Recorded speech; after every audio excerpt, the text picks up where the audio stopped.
Let's talk about one of the most frustrating feelings in the world. It's that exact moment when your own brain, the thing that's supposed to be helping you, becomes your absolute worst enemy.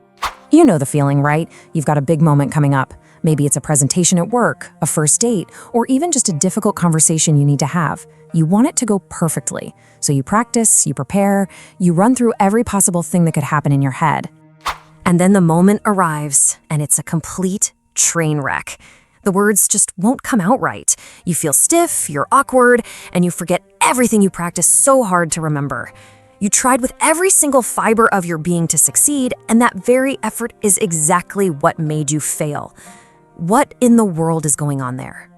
Well, this is a problem that has fascinated thinkers for literally centuries, and it has a name: the paradox of effort.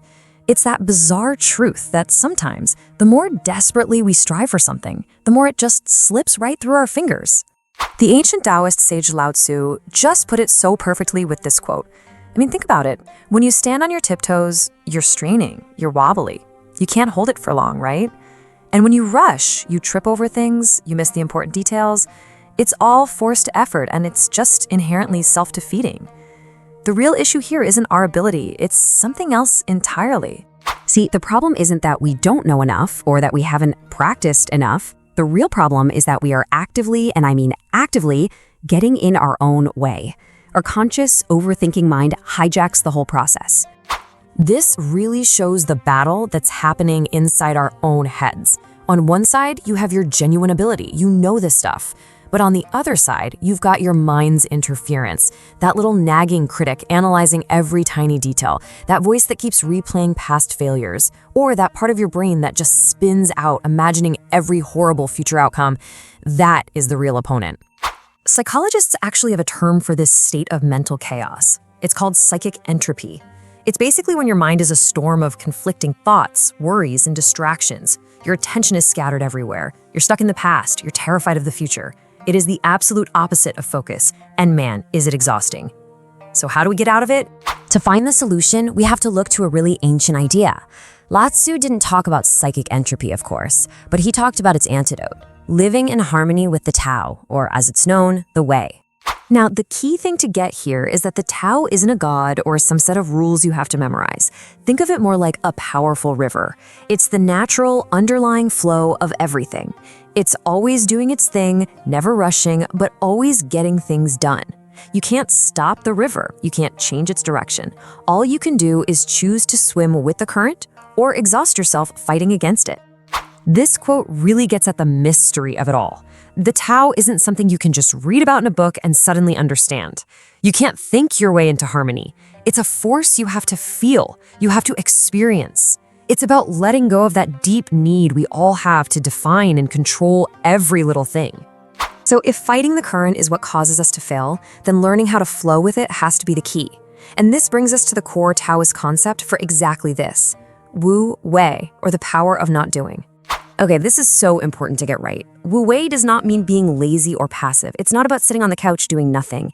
It's about effortless action.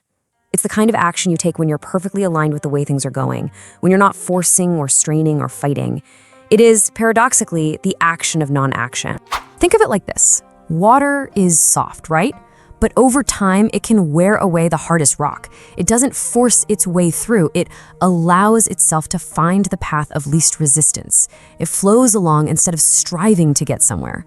That right there is the essence of Wu Wei. We actually see this in the real world all the time. Just think about a micromanaging boss versus a truly great leader.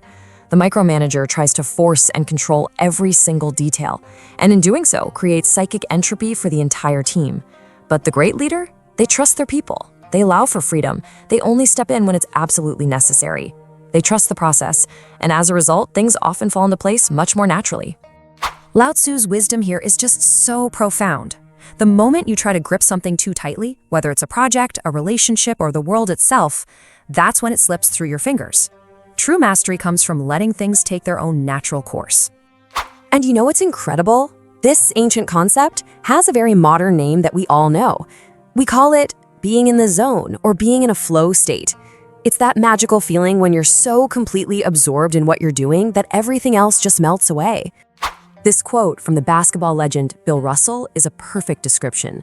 He wasn't trying to predict the next play. He wasn't analyzing everything. He was just so immersed, so in the flow, that his actions became spontaneous and totally flawless.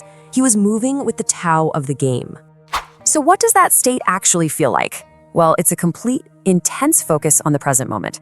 That nagging sense of self-consciousness, of judging yourself, it just vanishes. Your actions and your awareness merge into one seamless whole. It's that beautiful moment where, as the saying goes, the dancer becomes the dance. So the ultimate question is, how do we get there more often? How do we stop all this trying and just start flowing? It's about returning to a more natural, simple state of being. Lao Tzu used this amazing metaphor of the uncarved block. It represents our original nature, before it gets all carved up with anxieties and expectations and judgments and all that overanalysis. The whole goal is to get back to that simple, responsive state. When you're an uncarved block, you don't have to try so hard. You just respond to reality as it happens. And this brings us to the final and maybe most crucial point. Letting go of the reins like this, it requires trust. Trust in yourself, trust in the process, trust in the flow of things. And here's the kicker. You can't try to trust. It's a contradiction. It's a leap. It's a release. You either let go or you keep holding on. So I'll leave you with this one thought. All that effort, all that striving to be smarter or funnier or more successful or more perfect, what if you just let it all go? Who would you be if you simply stopped trying to be someone and just were?